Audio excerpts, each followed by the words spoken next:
Sa ilalim ng tulay, malapit sa lumang palengke ng Maynila, doon natutulog si Kuya Jesus. Wala siyang karton, wala siyang kumot, tanging isang supot na plastik na may 2 ekstrang damit at isang lumang rosaryo ang kanyang kasama gabi-gabi. Marami ang nagsasabing baliw siya, ang iba naman nagsasabing malas daw. Ngunit walang sino man ang nakakaalam na si Kuya Jesus ay dating construction worker na nawalan ng trabaho noong panahon ng pandemya. Mula noon, pinili na lamang niyang mamuhay ng tahimik sa lansangan. Walang galit sa mundo at walang hinanakit sa Diyos. Noong araw na yon, 15 piso na lamang ang laman ng kanyang bulsa. Pinag-ipunan niya yon sa loob ng 2 araw. Sa pamamagitan ng pamumulot ng bote, pag-aabot ng bayong sa palengke, at minsan, pagwawalis ng bangketa kapalit ng barya. Makakabili na ako ng kanin. Tapos, hihingi na lang ako ng sabaw ng pares. Sapat na yon. Bulong niya sa sarili. Ngunit nang nasa tapat na siya ng paresan, may isang tanawin ang pumukaw ng kanyang pansin. Isang babae, nakatayo sa gilid ng kalsada, sa tapat ng nagtitinda ng pares. Suot ang kupas na bestida, gusot ang buhok, at hawak ang tiyan na tila may dinadalang buhay. Ang mga mata nito ay mapupungay, tuyot ang labi, at bawat singot ng amoy ng pares ay tila kutsilyong tumutusok sa kanyang sikmura. Kuya, pwede po bang makahingi kahit konti? Kahit sabaw lang po. Nagugutom na po kasi ang dinadala ko eh. Buntis po kasi ko. Narinig yun ni Kuya Jesus at napahinto siya. Marami na siyang natanggihang pulubi noon. Hindi dahil sa ayaw niyang tumulong, kundi dahil wala na talaga siyang maibigay. Ngunit sa pagkakataong yon, parang may kumurot sa dibdib niya. Dumukod siya sa kanyang bulsa. May 15 pesos. Kung ibibigay niya ang 10, 5 piso na lang ang matitira sa kanya. Hindi na sasapat pambili ng kanin. Tanging sabaw na lamang ang pwede niyang hingin. Napatingin siya sa babae. Napabuntong hininga. At least, busog naman ako eh, sabi niya sa sarili. Inabot niya rito ang 10 piso.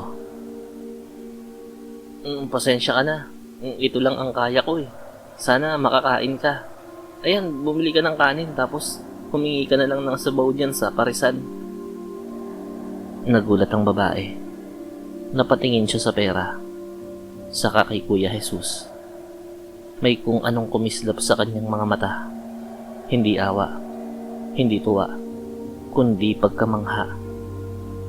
Salamat kuya. Hindi ko to makakalimutan. Hindi alam ni Kuya Jesus na ang babaeng yon ay hindi totoong pulubi. Hindi rin siya buntis. Siya ay si Ivana. Isang babaeng may kayamanan, koneksyon, at isang lihim na pamana. Ang pagiging manunugis ng aswang.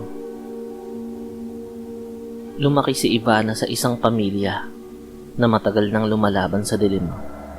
Ang kanyang lola ay pinatay ng manananggal sa Samar. Ang kanyang ama ay nalason ng aswang sa Masbate. Bata pa lang siya ay tinuruan na siyang kumilala ng halimuyak ng bangkay, tunog ng pakpak sa gabi, at mga matang hindi kumukurap sa dilim.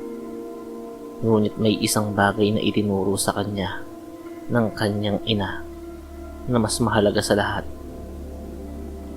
Hindi lahat ng tao ay karapat-dapat iligtas. Ngunit ang taong marunong magbigay, kahit wala na siyang maibigay, iyan ang dahilan kung bakit tayo lumalaban. Kaya nag-anyong pulubi si Ivana upang subukin ang puso ng mga tao. At sa libu-libong taong lumampas sa kanya at humindi, si Kuya Jesus lamang ang tumigil at nagbigay ng bukal sa puso. Ilang linggo ang lumipas. Isang umaga, habang namumulot si Kuya Jesus ng bote, may huminto sa kanyang harapan na itim na sasakyan. Bumaba ang isang babaeng maayos ang suot, malinis ang buhok, at may tindig na kakikitaan ng kapangyarihan. Hindi niya agad nakilala ang babae. Kuya Jesus! Nagulat pa siya. Ako yung babae sa parisan, yung binigyan mo ng 10 piso. Nanlaki ang mga mata niya. Hindi nagtagal ang usapan. Hindi nagpaikot-ikot si Ivana. Sinabi niya rito ang mga ginawa niya. May binili siyang lupa sa Bicol. May kasamang maliit na bahay at 3 baboy bilang panimula ng kabuhayan. Hindi po ito limos ha. Ito ay pasasalamat ko. Hindi makapaniwala si Kuya Jesus. Isang pulubi, binigyan ng panibagong buhay. Tahimik ang baryo sa Bicol. Masyadong tahimik na tila nakabibingi. Sa unang gabi pa lang, napansin ni Kuya Jesus ang kakaibang pangyayari. May umiyak na parang sanggol sa gubat. May kalabog sa bubong tuwing 12:00 ng gabi. At may mga matang kumikislap sa dilim ng nyugan. Ngunit hindi siya nagreklamo.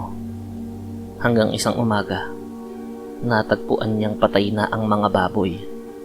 Hindi basta pinatay, winakwak ang tiyan ng mga yon at inubos ang mga lamang loob.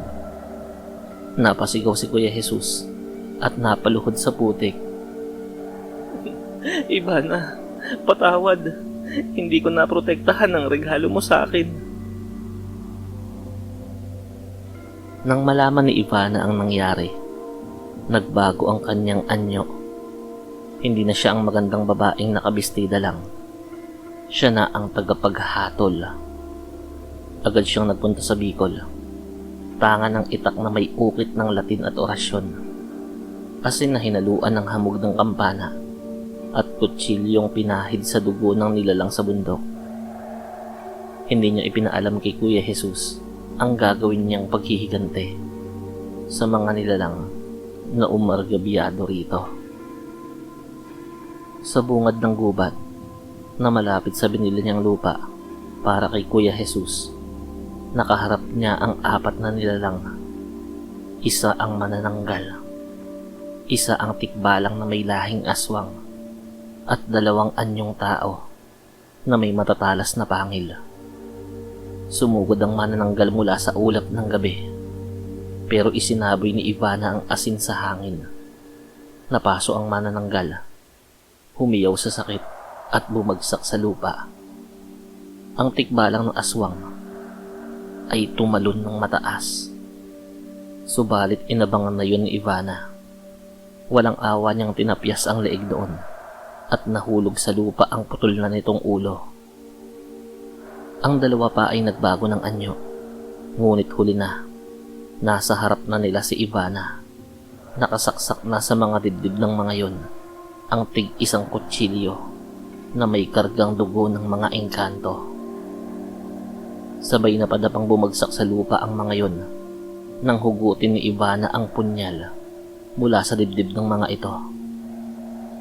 Ang huli, ang pinuno na lumabas mula sa kagubatan. Mas malaki ito kaysa sa mga nauna at mas pangit ang itsura. Bakit mo ba pinagtatanggol ang taong yon? Ungol nito. Dahan-dahang lumapit si Ivana. Dahil nagbigay siya kahit wala siyang maibigay. Isa siyang tao na karapat-dapat proteksyonan. Isang saksak. Mahabang atungol ang pumaimbabaw sa lugar. Matapos noon, katahimikan. Kinabukasan, wala na ang bigat ng paligid. Nagpakita si Ivana kay Kuya Jesus. Ligtas na po kayo. Hindi siya tinanong ni Kuya Jesus at hindi niya rin kailangang sabihin ang mga nangyari.